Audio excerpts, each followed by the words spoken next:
नमस्कार दोस्तों, स्वागत है आप सभी का आपके YouTube channel doctor AP education पर। मित्रों, आज हम आपके सिलेबस में वर्णित भाषा विवाद के बारे में चर्चा करेंगे।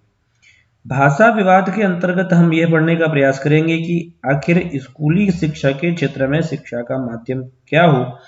त्रिभाषा सूत्र यानी 3 लैंग्वेज फॉर्मूला किसे कहते हैं, किस आयोग ने इसे सर्वप्रथम लागू किया या किस संस्था के द्वारा त्रिभाषा सूत्र को लागू किया गया और लागू करने के पश्चात कौन सी समस्याएं इस त्रिभाषा सूत्र को लागू करने में आई, इन सब बातों की चर्चा आज हम करेंगे।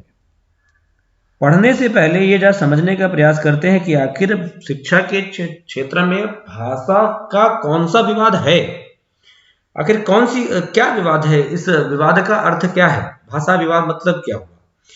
तो हम सभी जब जानते हैं कि भारत एक सुसज्जित सांस्कृतिक अपनी विरासत का देश है, जिसके पास अपने खुद की एक पौराणिक सांस्कृतिक विरासत और उच्च व्याकरण से युक्त अनेक भाषाएं हैं, परंतु हम इन सब के बजाय हम अपनी शिक्षा के क्षेत्र में उन भाषाओं का प्रयोग करते वक्त गौरवान्वित महसूस करते हैं या उस भाषा को बोलते वक्त गौरवान्वित महसूस करते हैं जो हमारे भारतीय परिवेश या हमारी भारतीय संस्कृति से जिसका कोई संबंध नहीं है, वह एक विदेशी भाषा है।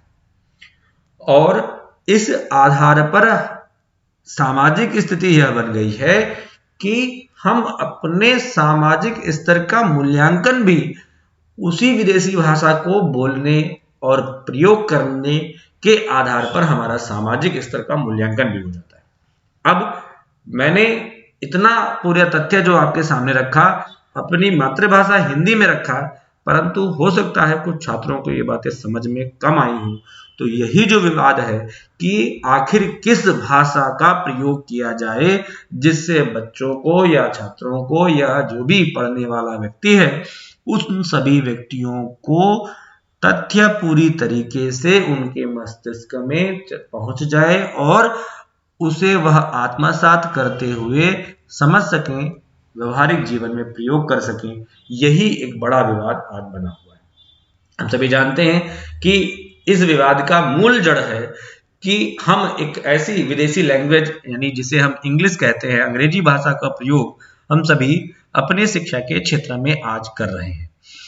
स्थिति यह बन गई है कि भारत के सर्वाधिक भूभाग में बोले जाने वाली भाषा हिंदी को राजभाषा का दर्जा भी अभी राष्ट्रभाषा का दर्जा भी प्राप्त नहीं हो पाया है। जब भारतीय संविधान में इसे राजभाषा या राष्ट्रभाषा के रूप में स्वीकार करने की बात कही गई, तभी संविधान निर्माताओं में भी आपस में कुछ विवाद हो गया। उन सभी की बात आ जाएगी। तो मैंने इतनी बातें पूरी हिंदी भाषा में बोली है, तो हो सकता है कुछ छात्रों को बात समझ में ना आई हो। यही जो बात है, यही जो विषय है, इसी को भाषा समस्या कहते हैं। अब मैं यही बात कहूं कि आखिर हमारे स्कूली सिस्टम में हम कौन सी लैंग्वेज का यूज करें, जिस लैंग्वेज का यूज करके आप सभी सारे फैक्ट्स आपको पूरी तरीके से आप समझ सकें। हमारा जो सोशल इवैल्यूएशन है, सोशल स्टैंडर्ड इवैल्यूएशन है, जिस लैंग्वेज के यूज से हम आज हम अपने सोशली हम अपने आप को अपग्रेड करते हैं, अपग्रेड कहते हैं, इस भाषा के चलन की शुरुआत आखिर कैसे हुई और ये जो समस्या आज हमारे भारत देश में है या कैसे हमारी नसों में चली गई, इन सब की बात हम सभी प्रारंभ से करेंगे और समझने का प्रयास आप सभी करिएगा। भूमिका बनाने में मुझे थोड़ा समय लगा, क्योंकि जब तक आप उस संदर्भ को समझने का प्रयास नहीं करेंगे, आप तथ्यों को रटने बैठेंगे और आपको बातें समझ में कभी नहीं आ सकती। तो हम जानते हैं कि शिक्षा के क्षेत्र में सबसे बड़ी समस्या यह है कि हम अंग्रेजी भाषा के पीछे भाग रहे हैं और आखिर यह भाषा हमारे शैक्षिक क्षेत्र में कब प्रयोग हुई। हम जानते हैं वैदिक काल में संस्कृत भाषा का प्रयोग होता था, बौद्ध काल में पाली भाषा का प्रयोग होता था, मुस्लिम काल में अरबी फारसी भाषा का प्रयोग होता था। यानी अंग्रेज जब से आए हैं, यूरोपीय शक्तियां भारत में जब से आई हैं, तब से शिक्षा का माध्यम परिवर्तित हुआ। तो एक ऐसी लैंग्वेज का यूज होना शुरू हुआ जिसे अंग्रेजी हम कहते हैं। तो हम सभी जानते हैं कि भारत में, अब इस पर एक प्रश्न बनता है आपकी परीक्षा में कि भारत में भाषा समस्या का जनक किसे कहा जाता है, तो कहते हैं कि भारत में भाषा समस्या का जनक मैकाले को कहा जाता है। ये व्यक्ति 10 जून 1834 को भारत में आया और इसने अपनी शिक्षा संबंधी रिपोर्ट, चूंकि ये शिक्षा के क्षेत्र में इसका अपॉइंटमेंट नहीं हुआ था, ये एक लीगल एडवाइजर था और इसने एक पूरी तरीके से पूर्वाग्रह से ग्रसित था और भारतीय साहित्यों को काफी उसने निम्न स्तर का बताते हुए कहा कि ये लैंग्वेज उस ज्ञान को प्रदान करने में उपयोगी नहीं हो सकती जिसे प्राप्त करके आप श्रेष्ठ बन सकते हैं, एक श्रेष्ठ जाति का सदस्य बन सकते हैं। तो उसने अंग्रेजी भाषा को प्रमुख स्थान दिया और देसी पाठशालाओं को बंद करने का सुझाव दे दिया, जिसका काम शुरू भी हो गया। तो मैकाले ने अपने विवरण पत्र में भारतीय शिक्षा प्रणाली व साहित्य का जोरदार विरोध किया तथा पाश्चात्य ज्ञान विज्ञान को शिक्षा का महत्वपूर्ण स्थान दिया। इसीलिए हम कहते हैं कि 1835 में ब्रिटिश सरकार की प्रथम औपचारिक शिक्षा नीति लागू हुई है। अगर क्वेश्चन आपसे पूछा जाता है, ये भी एक अच्छा प्रश्न है कि ब्रिटिश भारत की प्रथम औपचारिक शिक्षा नीति कौन सी है, तो विलियम बेंटिक के द्वारा जो 1813 में 1 लाख रुपए की व्यवस्था की गई, 1833 में 10 लाख रुपए की व्यवस्था की गई, परंतु 13 में कोई औपचारिक शिक्षा नीति इसलिए नहीं बन पाई क्योंकि प्राच्य पाश्चात्य विवाद चलता रहा 20 साल तक। 33 में भी सिर्फ 10 लाख रुपए की व्यवस्था की गई थी। जो विलियम बेंटिक थे, उन्होंने इस विवाद के अंत के पश्चात शिक्षा संबंधी जो समिति, लोक शिक्षा समिति बनाई, उसके सुझाव के आधार पर अपनी शिक्षा नीति लागू की थी 1835 में। उस लोक शिक्षा समिति का सभापतित्व किसने किया था? इसी मैकाले ने किया था। तो इसीलिए उसके बाद से 35 में इसके सुझाव के आधार पर देसी पाठशालाओं को पूरी तरीके से आर्थिक सहयोग देना बंद कर दिया गया। अंग्रेजी माध्यम के अंग्रेजी स्कूल की व्यवस्था संचालित कर दी गई। नौकरी पर उन्हें रखा जाता था जिन्हें अंग्रेजी भाषा का ज्ञान था। इसलिए पूरा अंग्रेजीमय युग या समय काल की व्यवस्था होने लगी और भारत में इसीलिए 1835 से 1853 यानी 53 के बाद 1854 में वुड का घोषणा पत्र है और वुड के घोषणा पत्र में, इसीलिए वुड के घोषणा पत्र को भारतीय शिक्षा का महाधिकार पत्र कहा जाता है। उसमें देसी पाठशालाओं की व्यवस्था की बात कही गई है। ठीक है, इसीलिए 1835 से 1853 तक के समय को भारत में शिक्षा के अंग्रेजीकरण का युग कहा जाता है। समझ में बात आप समझ लीजिएगा। 20 साल तक पूरी तरीके से ये व्यवस्थाएं चलाई गई जिससे आत्मा से, ये शरीर से आदमी अंग्रेज हो जाए, शरीर से वो भारतीय रहे परंतु आत्मा से अंग्रेज बन चुका हो, इस प्रकार की संकल्पना के साथ मैकाले ने ये व्यवस्था संचालित की थी। तो ये विवाद भाषा में, शिक्षा के क्षेत्र में भी बना रहा, परंतु ये विवाद शिक्षा के क्षेत्र में ही नहीं, अभी तो हमारे भारतीय संविधान में भी बना हुआ है। शिक्षा के क्षेत्र में भाषा संबंधी विवाद को पढ़ने से पहले हम सभी अपने भारतीय संविधान में वर्णित भाषा संबंधी प्रावधानों की भी चर्चा करेंगे, जिससे संबंधित आपके यहाँ प्रश्न आया हुआ है। उनकी भी बात अगर हम समझ लेंगे तब आपको पूरा सिनेरियो आसानी से समझ में आ जाएगा और पूरे तथ्य आपके सामने क्लियर हो जाएंगे। हम सभी देखते हैं और जानते हैं कि भारतीय संविधान की 8वीं अनुसूची में 22 भाषाओं को स्थान दिया गया है, जो इस प्रकार से निम्न प्रकार है। क्वेश्चन आया आपकी परीक्षा में कि निम्नलिखित में से किस भाषा को 8वीं अनुसूची में स्थान नहीं दिया गया, तो उत्तर था आपका भोजपुरी। ठीक है, इस तरीके से हिंदी भाषा, असमिया भाषा, उर्दू भाषा, उड़िया भाषा, कन्नड़, कश्मीरी, कोंकणी, गुजराती, डोंगरी, तमिल, तेलुगु, पंजाबी, बंगाली, बोडो, मणिपुरी, मराठी, मलयालम, मैथिली, संथाली, संस्कृत, सिंधी व नेपाली भाषा को भारतीय संविधान की 8वीं अनुसूची में स्थान दिया गया है। भारतीय संविधान की 8वीं अनुसूची में 38 से 40 अन्य और भाषाओं को शामिल करने की मांग चल रही है। अवधी, बुंदेली, भोजपुरी, छत्तीसगढ़ी, अंग्रेजी को आपको 8वीं अनुसूची में स्थान नहीं दिया गया है, ये बात ध्यान रखिएगा।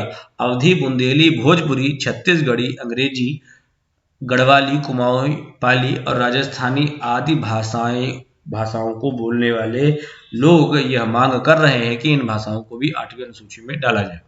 ठीक है, तो ये व्यवस्था चल रही है। अभी भोजपुरी या अवधी या बुंदेली को स्थान नहीं मिला है, इसीलिए मैंने स्पष्ट रूप से आपको अलग से लिख करके बता दिया है। ये आप समझने का प्रयास करिएगा। अब देखते हैं जरा सा 8वीं अनुसूची में व्यवस्था है तो भारतीय संविधान में भाषा संबंधी क्या प्रावधान किए गए हैं।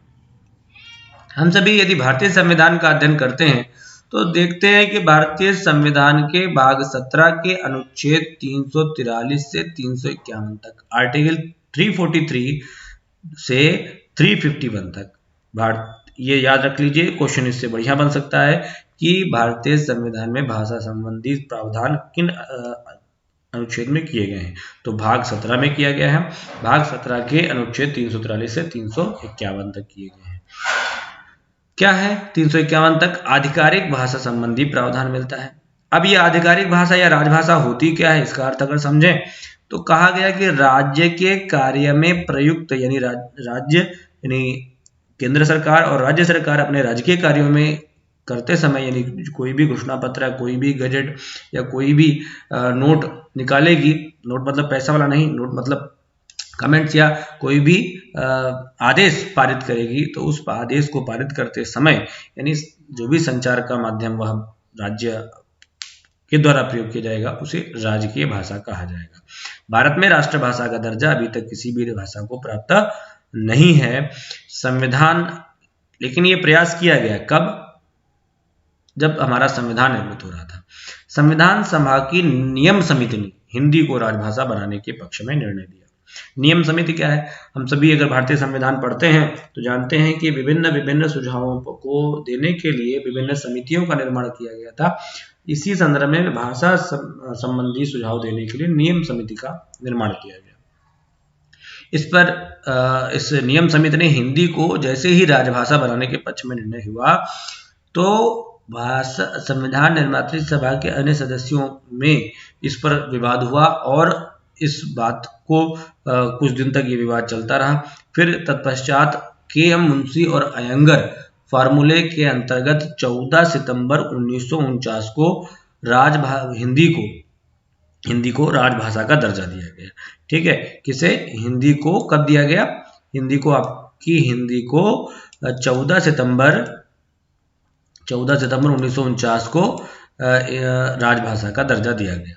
ठीक है, इसीलिए 14 सितंबर को हिंदी दिवस के रूप में मनाया जाता है। इस बात को ध्यान से रखिएगा। क्यों? क्योंकि 14 सितंबर को ही हिंदी को राजभाषा के रूप में स्वीकार किया गया। यदि भारतीय संविधान पर अगर हम दृष्टिपात देखें तो संविधान की हमारा देश यानी संघ यानी केंद्र की भाषा क्या होगी, इसके संबंध में 343 और 344 में बात कही गई है।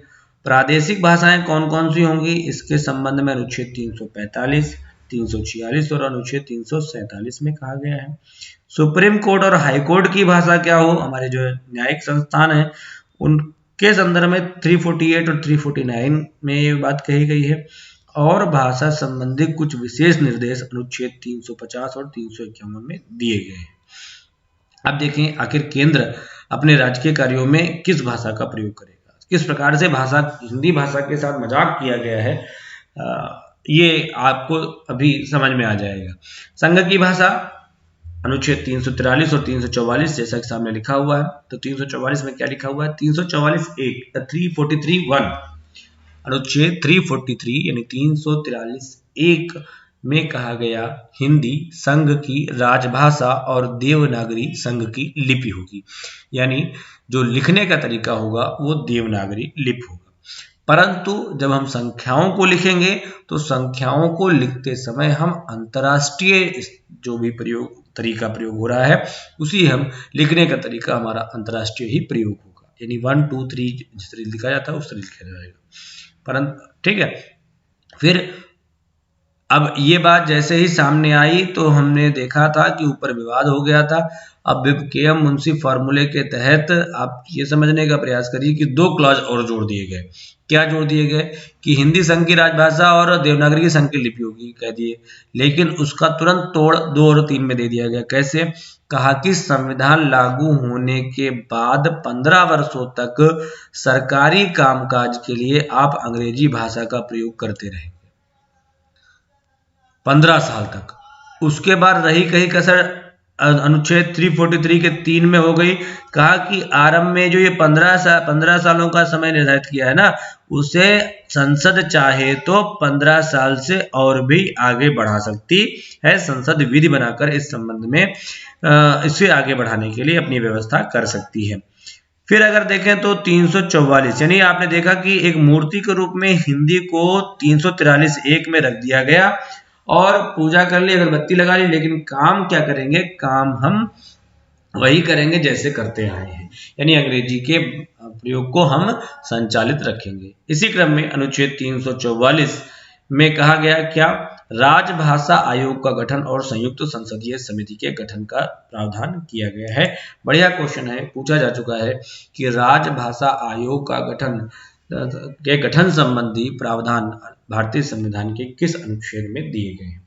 तो 344 में कहा गया है। क्या कहा गया है कि 344(1) में कहा गया कि राष्ट्रपति द्वारा संविधान लागू होने से 5 वर्ष की समाप्ति पर, तत्पश्चात प्रत्येक 10 वर्ष की समाप्ति पर एक राजभाषा आयोग गठित करेंगे।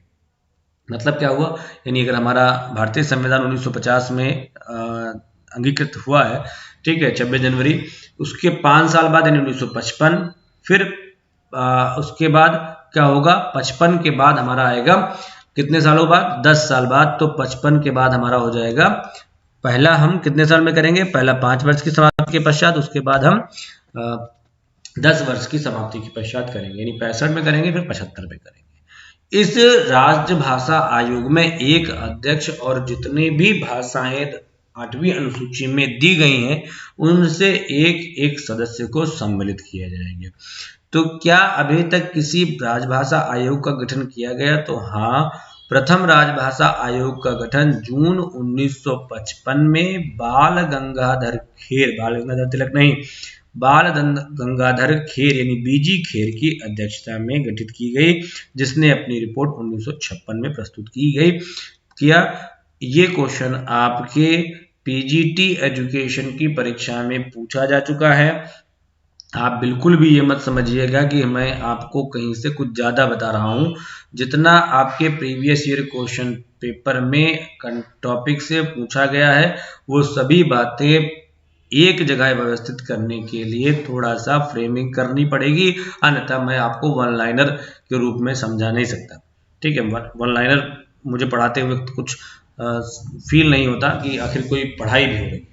तो थोड़ा सा संदर्भ भी समझते चलें, जिससे हम इन बातों को सदैव याद रखें। तो जब ये आयोग क्यों गठित हुआ? क्योंकि भारतीय संविधान के 344 आर्टिकल नंबर 344 में ये बात कही गई है कि भारतीय संविधान के लागू होने के 5 साल के पश्चात राजभाषा आयोग का गठन किया जाएगा। उसके बाद हम 10-10 सालों पर राजभाषा आयोग का गठन करेंगे। ये राजभाषा आयोग करेगा क्या? ये राजभाषा आयोग ये काम करेगा कि कैसे हिंदी को हम राष्ट्रभाषा बना सके, इसके संबंध में सुझाव देगा। लेकिन सुझाव देते समय इस बात का ध्यान रखिएगा कि किसी प्रकार की जोर जबरदस्ती से न हो, सर्व समाज का सहयोग मिल सके और उस आधार पर इस व्यवस्था की जाए, इसके सुझाव देना था। तो प्रथम राजभाषा आयोग का गठन 1955 बीजी खेर की अध्यक्षता में हुआ। ठीक, क्लॉज 2 में कहा गया कि राजभाषा आयोग के बारे में बताया गया है। आयोग अपनी रिपोर्ट राष्ट्रपति को प्रस्तुत करेगा। जब आयोग अपनी रिपोर्ट राष्ट्रपति को सबमिट करेगा तो जो भी आयोग के द्वारा जो भी सुझाव दिया गया उस सुझाव पर विचार करने के लिए संयुक्त संसदीय समिति यानी लोकसभा और राज्यसभा के सदस्यों की एक टीम बनाई जाएगी और उस टीम को ये सुझाव दिए जाएंगे पुनः विचार करने के लिए कि देखिए आखिर जो इस आयोग ने बातें कही हैं, क्या ये बातें आप यानी ये जो आयोग होंगे ये जनता के लोग हो सकता ना हो, ठीक, संसदीय समिति में जो लोग होंगे वो जनता के प्रतिनिधि होंगे, तो जनता के प्रतिनिधियों की भी एक टोली बनाई जाएगी जिसको ये विचार दिए, ये जो सुझाव हैं वह प्रेषित किए जाएंगे और उनसे कहा जाएगा कि आखिर देखिए इस पर हम किस प्रकार से नियम कानून बना सकते हैं। तो राष्ट्रपति द्वारा राजभाषा आयोग की संस्तुतियों पर विचार करने के लिए एक संयुक्त संसदीय समिति ज्वाइंट पार्लियामेंट्री कमेटी का गठन किया जाएगा, जिसके बारे में बात कही गई। ज्वाइंट पार्लियामेंट्री कमेटी यानी संयुक्त संसदीय समिति में 30 सदस्य होंगे, जिसमें से 20 लोकसभा के और 10 राज्यसभा के होंगे। संयुक्त संसदीय समिति अपनी जो भी आयोग के सुझाव पर विचार देने के लिए इसको कहा गया है, वह विचार देने के पश्चात पुनः इसे राष्ट्रपति को भेजेगी और राष्ट्रपति इसे संसद के पटल पर रखवाएंगे। फिर आगे बात होगी तो क्या कोई संयुक्त संसदीय समिति भी बनी? तो बिल्कुल बनी। जब बीजी खेर महोदय ने अपनी जो 1955 में जो आयोग का गठन हुआ था, प्रथम राजभाषा आयोग का गठन हुआ था, उसके जो सुझाव थे वो राष्ट्रपति को प्रेषित किए। राष्ट्रपति महोदय द्वारा 1957 में यानी 56 में उन्होंने प्रेषित किए, यानी 55 में बना, 56 में रिपोर्ट सबमिट की और 1 साल के पश्चात राष्ट्रपति महोदय ने 1957 में पंडित गोविंद बल्लभ पंत की अध्यक्षता में प्रथम राजभाषा संयुक्त संसदीय समिति का गठन किया, जिसने अपनी रिपोर्ट 1959 में प्रस्तुत की। तो इन तीनों बातों को जरा सा ध्यान से समझ लीजिए। फिर से देख लेते हैं, क्वेश्चन आ चुका है आपकी परीक्षा में, तो गलत ना हो, एक एक क्वेश्चन पर हमारी नजर रहे। कहा गया स्पष्ट रूप से कि अनुच्छेद 344 में राजभाषा आयोग के गठन का प्रावधान किया गया है। इस आधार पर संविधान लागू होने के 5 साल बाद एक राजभाषा आयोग का गठन हुआ, जिसके अध्यक्ष बीजी खेर महोदय। बीजी खेर जी ने अपनी रिपोर्ट 1956 में राष्ट्रपति को प्रेषित की। राष्ट्रपति द्वारा 1957 में क्या किया गया, एक संयुक्त संसदीय समिति का निर्माण किया गया, जिसके अध्यक्ष गोविंद बल्लभ पंत 1957 में बनाए गए और इस रिपोर्ट ने 2 साल तक अध्ययन करते हुए 1959 में पुनः सरकार को प्रेषित कर दिया और पुनः राष्ट्रपति को भेज दिया और राष्ट्रपति ने इसे संसद के पटल पर रखा और उस आधार पर प्रथम राजभाषा अधिनियम पास हुआ। ठीक, इस राजभाषा अधिनियम में क्या कहा गया भाई, किस प्रकार से हिंदी को और बढ़ाने की बात कही गई, तो देखते हैं बढ़ती है कि खत्म होती है। राजभाषा अधिनियम 1963, राजभाषा अधिनियम 1963 किस संयुक्त संसदीय समिति की सिफारिश पर आधारित था, तो गोविंद बल्लभ पंत की संयुक्त संसदीय समिति की सुझावों पर आधारित था। कहा गया हिंदी तो संघ की राजभाषा रहेगी, परंतु इसके साथ अंग्रेजी भाषा भी सभी राजकीय कार्यों के लिए प्रयोग की जाएगी। कहा कि छुट्टी मिला। अभी तक तो ये कहा गया था जो 15-15 साल वाला बवाल, उसके बाद पूरी तरीके से संसद में अधिनियम बना दिया गया कि जिस प्रकार से हम अंग्रेजी को राजभाषा के रूप में प्रयोग करते हैं, उसी प्रकार से हम अंग्रेजी को भी पर्याप्त स्थान देते हुए हम अंग्रेजी को भी राज्य के कार्यों के लिए प्रयोग करेंगे। इस तरीके से हिंदी जो है वो सामान्य लोगों के द्वारा बोली जाने वाली सामान्य से संपर्क भाषा ही रह गई। इसी संबंध में अगला राजभाषा अधिनियम 1967 आया और जो कुछ बचा कुचा कसर था उसमें और खत्म हो गया। कहा कि राजकीय कार्यों में अंग्रेजी भाषा का प्रयोग समाप्त करने के लिए, मान लीजिए कोई व्यक्ति ऐसा आ गया, उसने कहा कि नहीं हम अंग्रेजी भाषा का राजकीय कार्यों में प्रयोग नहीं करेंगे, कोई केंद्र में ऐसी सरकार आ गई, तो आपको अंग्रेजी भाषा को यदि राजकीय कार्यों से हटाना है तो क्या करना पड़ेगा। कहा गया ऐसा राजभाषा अधिनियम 1967 में, ठीक है, 67 में क्या कहा गया, राजकीय कार्यों में अंग्रेजी भाषा के प्रयोग को समाप्त करने के लिए ऐसे राज्य विधानमंडलों द्वारा एक संकल्प पारित कराना होगा जिन्होंने हिंदी को राजभाषा के रूप में स्वीकार नहीं किया है। यानी उनसे पहले जाओ पूछ कर आओ जो हिंदी को राजभाषा के रूप में स्वीकार ही नहीं करते हैं। तो जीवन में मतलब कभी भी अंग्रेजी भाषा इस तरीके से उसे एक जीवन दान दे दिया गया, एक अक्षय दान दे दिया गया कि अब तुम जीवन भर में भारत में बनी रहोगी और तुम्हें यहाँ से कोई भी हटा नहीं सकता। ये करने वाले कोई अंग्रेज नहीं थे, ये करने वाले हमारे भारत में ही राजभाषा अधिनियम 1967 में ये बात कही गई। क्रम में आगे बढ़े तो प्रादेशिक भाषाओं में कहें तो अनुच्छेद 345 और अनुच्छेद 346 और अनुच्छेद 347, ये 3 अनुच्छेद हैं जो राज्य में भाषा संबंधी प्रावधान का विचार करते हैं। कहता है अनुच्छेद 345 कि एक राज्य को अपने राज्य के कार्यों को करने के लिए प्रयोग की जाने वाली भाषा को चुनने का अधिकार दिया जाएगा। प्रत्येक राज्य अपने राज्य के कार्यों के लिए भाषा चुनने का अधिकार रखती है।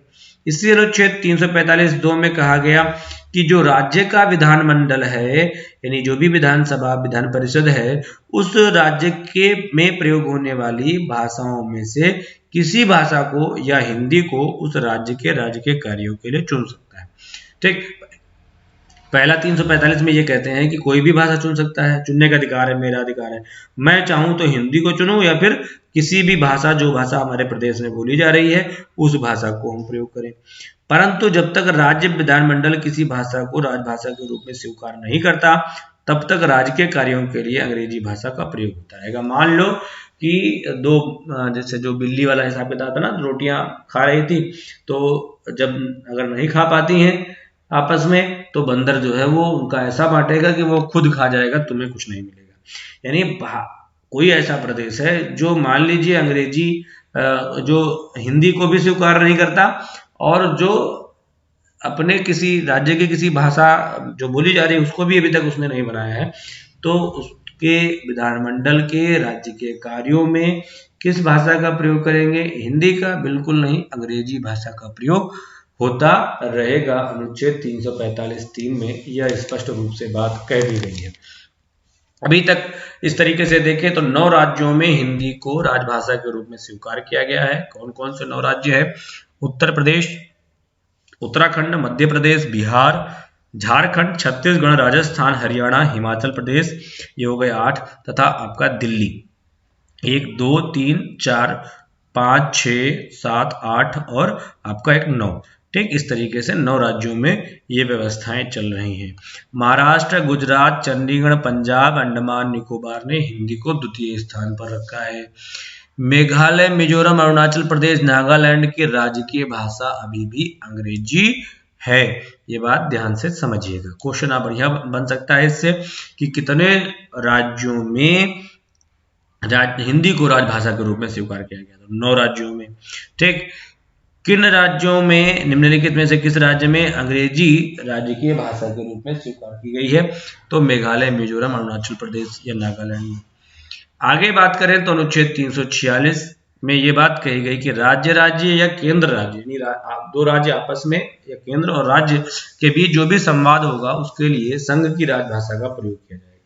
ठीक, संघ की जो भाषा है उसका प्रयोग किया जाएगा। परंतु 2 या 2 से अधिक राज्य आपसी समझौते से किसी अन्य भाषा को भी संवाद के लिए पूरी तरीके से स्वतंत्रता दी गई है। हमारे भारतीय संविधान में किसी प्रकार का कोई बंधेज नहीं किया गया है, कोई भी कंपल्सन नहीं किया गया है किसी भी आधार पर। अनुच्छेद 347 में कहा गया किसी भी राज्य में पर्याप्त जनसंख्या द्वारा बोले जाने वाली भाषा को आधिकारिक भाषा के रूप में मान्यता प्रदान करने के संबंध में राष्ट्रपति निर्देश दे सकते हैं। तो बढ़िया क्वेश्चन इससे क्या बन रहा है? छोटी सी लाइन है लेकिन क्या बनता है?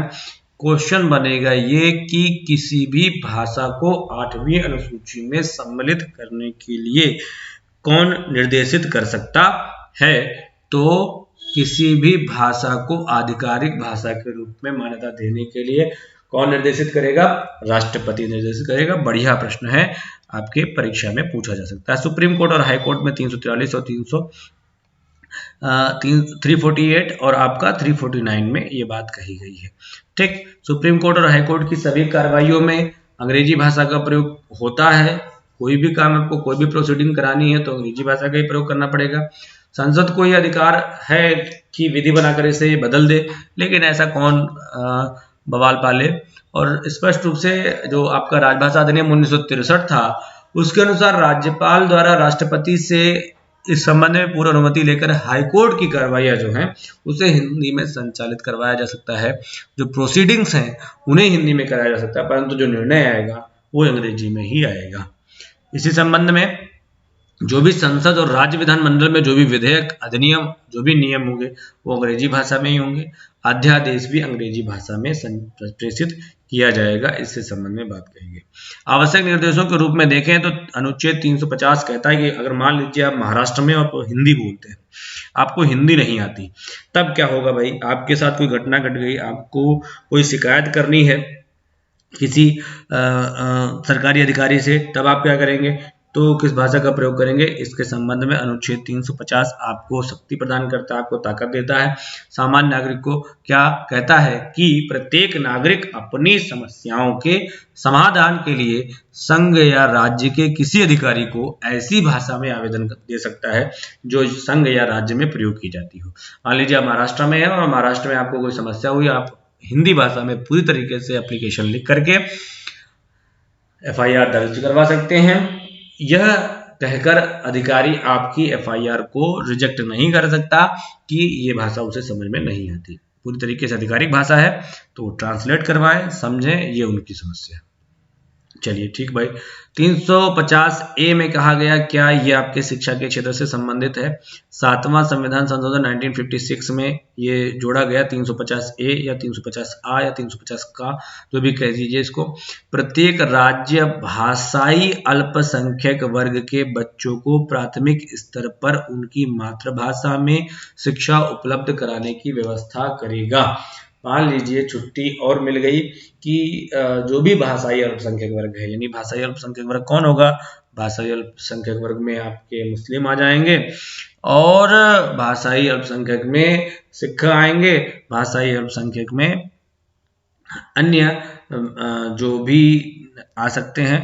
तो उस स्तर पर भी आप जबरदस्ती किसी को हिंदी नहीं पढ़वा सकते। उस स्तर पर बालक को, यानी प्राइमरी लेवल पर बालक को अपनी मातृभाषा में शिक्षा प्राप्त करने का अधिकार दिया गया है। ठीक है।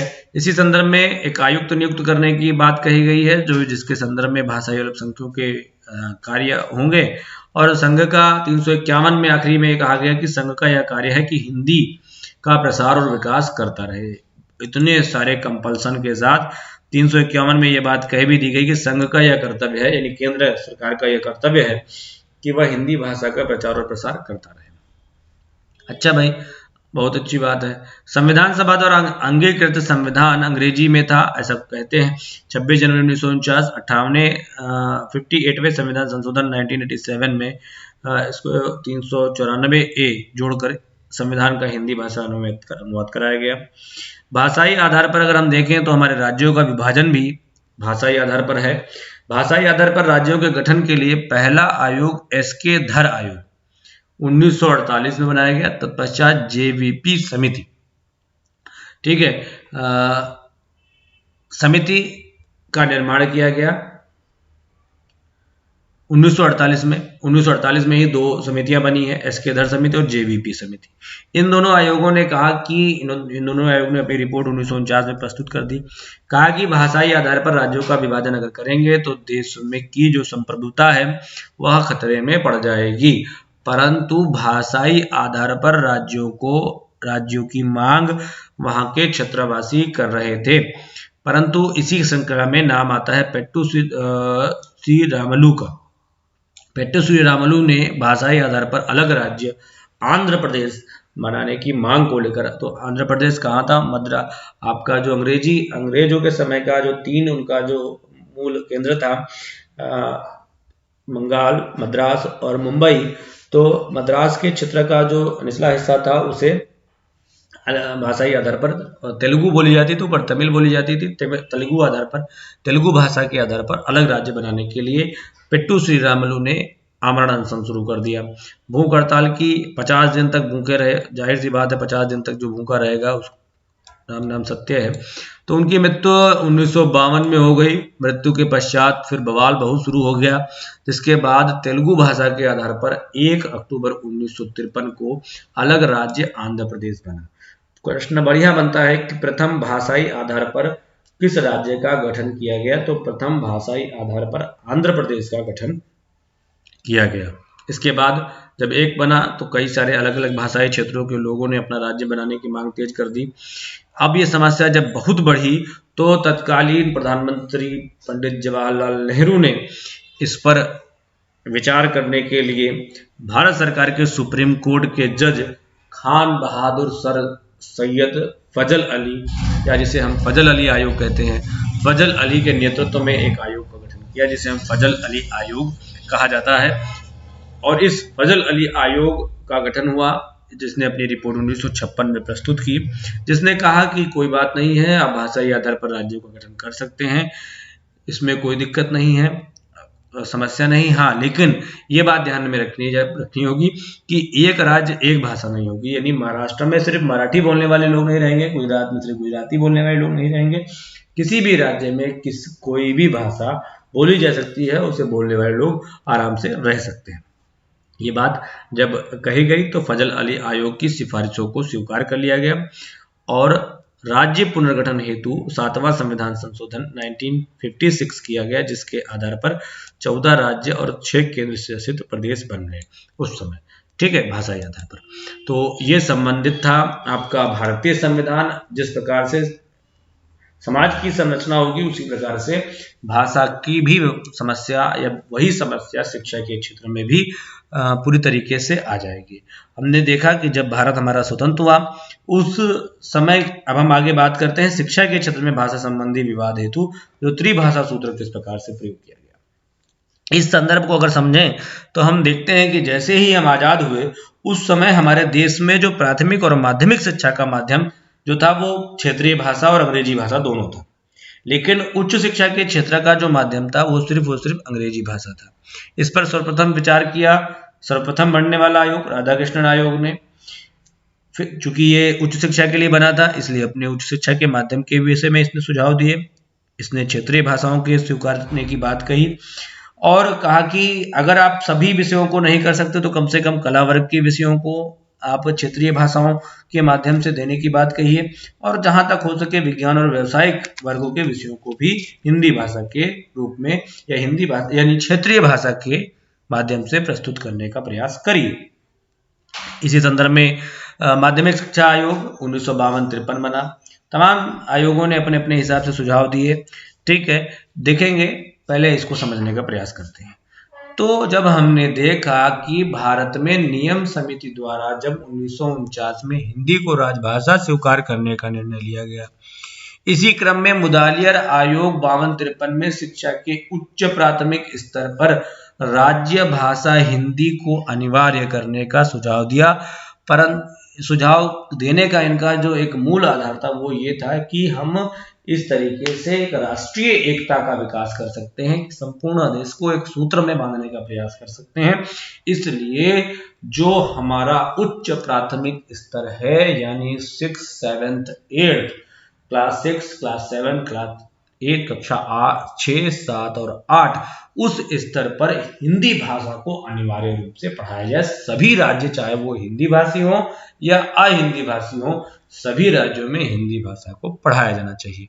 जैसे ही ये सुझाव मुदालियर आयोग ने प्रस्तुत किया वैसे ही विरोध शुरू हो गया। यह प्रस्तुत सुझाव भाषा संबंधी सुझाव अहिंदी भाषी क्षेत्रों को बिल्कुल भी नहीं भाए और इसका कड़ा विरोध हुआ। आप सभी जानते हैं कि अभी जल्दी में ही आपकी जो राष्ट्रीय शिक्षा नीति 2019 है उसमें भी कुछ ऐसा प्रावधान किया गया था जिसको लेकर के विवाद शुरू हुए थे। ठीक है, आगे उसमें कुछ किसी प्रकार की अनिवार्यता की बात नहीं की गई थी, परंतु ये विवाद हमें देखने को मिला था कि भाषा पर कुछ बहस हो रही है।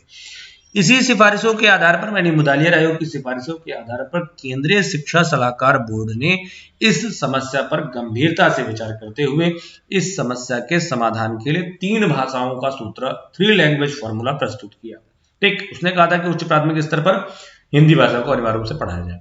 इसी बात पर विचार करते हुए केंद्रीय शिक्षा सलाहकार बोर्ड ने 3 भाषाओं को प्रस्तुत करने का सुझाव दिया। इस सुझाव को केंद्र सरकार ने तुरंत स्वीकार कर लिया, लेकिन हम सभी जानते हैं कि उस त्रिभाषा सूत्र में हिंदी को अनिवार्य रखा गया था, इसलिए यह स्वीकृति भारत सरकार ने तो दे दी थी, परंतु इसे लागू करने के लिए तमाम बाधाएं आई। इस विषय को लागू करने के लिए 1961 में मुख्यमंत्रियों का सम्मेलन भी बुलाया गया, जहां त्रिभाषा सूत्र उन सबसे पूछताछ करके तो उसे अंतिम रूप दिया गया। माध्यमिक स्तर पर 6 से 10 तक, यानी 6 से 10 तक सभी को 3 भाषाओं का अध्ययन कराया जाएगा। सभी मुख्यमंत्रियों के सम्मेलन में यह बात रखी गई और उनके द्वारा जो भी विचार आए उस आधार पर 3 भाषाओं का निर्माण कहा कि एक भाषा पढ़ाएंगे मातृभाषा, जो आपकी प्रादेशिक भाषा हो सकती है। दूसरी पढ़ाएंगे राजभाषा हिंदी, अहिंदी भाषी क्षेत्र जो है हमारे वहां पर हिंदी पढ़ाई जाएगी, या फिर जो हिंदी भाषी क्षेत्र है वहां पर कोई अन्य स्वीकृत भारतीय भाषा पढ़ाएंगे। ठीक है, नहीं अगर आप उत्तर प्रदेश में हैं तो उत्तर प्रदेश में हिंदी बोली जाती है, तो उत्तर प्रदेश में हिंदी के अलावा अन्य कोई भी स्वीकृत भाषा पढ़ाई जा सकती है। संस्कृत पढ़ाई जा सकती है, गुजराती पढ़ाई जा सकती है, मराठी पढ़ाई जा सकती है, तमिल तेलुगु पढ़ाई जा सकती है। तीसरा अंग्रेजी अथवा अन्य कोई यूरोपीय भाषा भी पढ़ाई जा सकती है। 3 लैंग्वेज आपको पढ़ाई जाएंगी।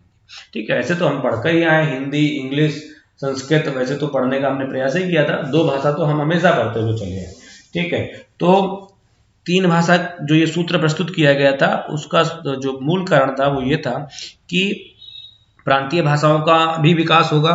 हिंदी जो है हमारी संपर्क भाषा बन जाएगी, जिससे और इसे धीरे से आगे संघीय भाषा भी बनाया जा सकता है। राष्ट्रीय एकता भी हमारी बन सकती है और अंतर्राज्य जो विवाद है भाषा संबंधी उसे भी समाप्त किया जा सकता है। परंतु ये सभी बातें बहुत अधिक प्रभावी नहीं हो पाई। मुख्यमंत्रियों के सम्मेलन के बाद भी समस्या यथावत बनी रही। उसी समय 1964 यानी 61 में जब ये सम्मेलन हुआ तो 2-3 साल बाद 1964 में राष्ट्रीय शिक्षा आयोग का गठन हुआ। 14 जुलाई 1964 को राष्ट्रीय शिक्षा आयोग का गठन हुआ। इस आयोग ने अपनी रिपोर्ट, इस आयोग का जो निर्माण किया गया था शिक्षा के सभी स्तरों पर सुझाव देने के लिए कहा गया था। स्वतंत्रता के पश्चात संपूर्ण शिक्षा पर बनने वाला पहला आयोग राष्ट्रीय शिक्षा आयोग था, जिसने अपना प्रतिवेदन 1966 में प्रस्तुत किया। कहा गया कि इस जो ये राष्ट्रीय शिक्षा आयोग यानी कोठारी कमीशन जिसे हम कहते हैं, उस कोठारी कमीशन में मुदालियर केंद्रीय माध्यमिक शिक्षा यानी केंद्रीय जो आपका सलाहकार बोर्ड था, केंद्रीय शिक्षा सलाहकार बोर्ड, उस केंद्रीय शिक्षा सलाहकार बोर्ड द्वारा लागू किए गए त्रिभाषा सूत्र में संशोधन किया गया और संशोधित त्रिभाषा सूत्र को प्रस्तुत करने का सुझाव दिया गया। तो प्रश्न बढ़िया बन सकता है कि त्रिभाषा बनता है, कई बार आ चुका आपके परीक्षा में कि त्रिभाषा सूत्र को लागू किसने किया, तो लागू करने के लिए आपका जवाब होगा केंद्रीय शिक्षा सलाहकार बोर्ड। ठीक है, ये प्रश्न आपके कई बार पूछा जा चुका है, उसको लेकर आप कंफ्यूज नहीं होंगे, मुदालियर आयोग नहीं लगाएंगे, केंद्रीय शिक्षा सलाहकार बोर्ड आपका आंसर होगा। तो उसके बाद अगर आपका प्रश्न होता है कि संशोधित त्रिभाषा सूत्र का सुझाव किसने दिया, तो संशोधित त्रिभाषा सूत्र का सुझाव कोठारी आयोग ने दिया। और क्या संशोधन किया? संशोधन करके कहा कि त्रिभाषा सूत्र में जो ये हिंदी का अध्ययन है जिसे अनिवार्य रखा गया है उसे अनिवार्य नहीं, ऐच्छिक कर देना चाहिए। जिसको मन होगा हिंदी पढ़ेगा, नहीं मन होगा हिंदी नहीं पढ़ेगा। ठीक, तो इस प्रकार से संशोधित त्रिभाषा सूत्र किस प्रकार से प्रस्तुत किया गया?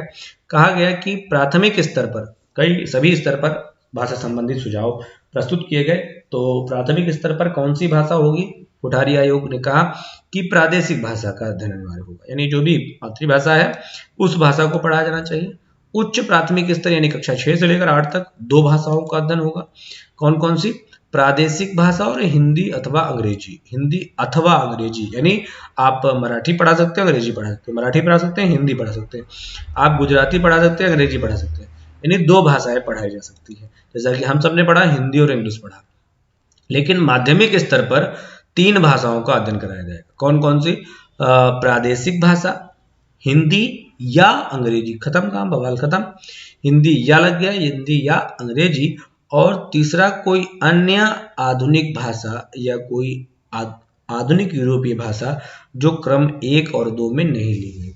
यही विवाद अभी जो सामने उठकर आया था कि कई सीबीएसई स्कूलों में अभी तक बच्चों को स्पेनिश पढ़ाई जा रही थी, बहुत दिनों तक स्पेनिश पढ़ाई गई। लेकिन आप स्पेनिश पढ़ सकते हो, फ्रेंच पढ़ सकते हो, हिंदी भाषा नहीं पढ़ सकते। ऐसा कौन सा विद्वेष हिंदी से? ठीक। तो इसके संदर्भ में ये सब बातें अभी तक की गई हैं और इसको लेकर के अभी भी ये आपकी जो नई शिक्षा नीति आ रही है उसमें भी कुछ व्यवस्थाएं की गई हैं, जिसमें ये प्रयास किया जा रहा है कि किस प्रकार से हिंदी को एक उचित रूप से सभी राज्यों में स्वीकृति प्राप्त हो सके और शिक्षा का माध्यम उचित भाषा बन सके। हिंदी को हिंदी का अध्ययन अहिंदी भाषी क्षेत्रों के बच्चों पर लादा ना जाए, इसका अध्ययन अनिवार्य न होकर ऐच्छिक रखा जाए। इस सब बातों पर या ऐच्छिक रखा जाए या अनिवार्य किया जाए, इन सब बातों पर अभी भी विचार चल रहा है। इसकी जो भी व्यवस्था आगे बन पाएगी वो सरकारें करती रहेंगी। इसी संदर्भ में आज के लेक्चर में फिलहाल इतना ही। अगर मिलते हैं अगले लेक्चर में, जिसमें हम सभी आपके सिलेबस में जो अगला टॉपिक है जिसमें कहा गया है कि प्राथमिक शिक्षा के स्वरूप और गठन और जो इसकी मूल्यांकन है उससे संबंधित क्या तथ्य हैं, और आपका इसी क्रम में माध्यमिक शिक्षा, ये सारी योजनाओं के बारे में दिया हुआ है। माध्यमिक शिक्षा का स्वरूप क्या है, उच्च शिक्षा का स्वरूप क्या है, आपके इसी प्रश्न में एक बढ़िया प्रश्न अभी आपके यहाँ पूछा गया, कई बार कई राज्यों में पूछा गया है कि कौन सा प्रश्न है, ये राष्ट्रीय माध्यमिक शिक्षा अभियान RMSA राष्ट्रीय माध्यमिक शिक्षा अभियान पूछा जा चुका है। तो ये वर्ष 2007 में लागू किया गया। इन सबको हम पूरी डिटेल में समझने का प्रयास करेंगे। मिलते हैं अगले लेक्चर में, तब तक के लिए धन्यवाद। भारत माता की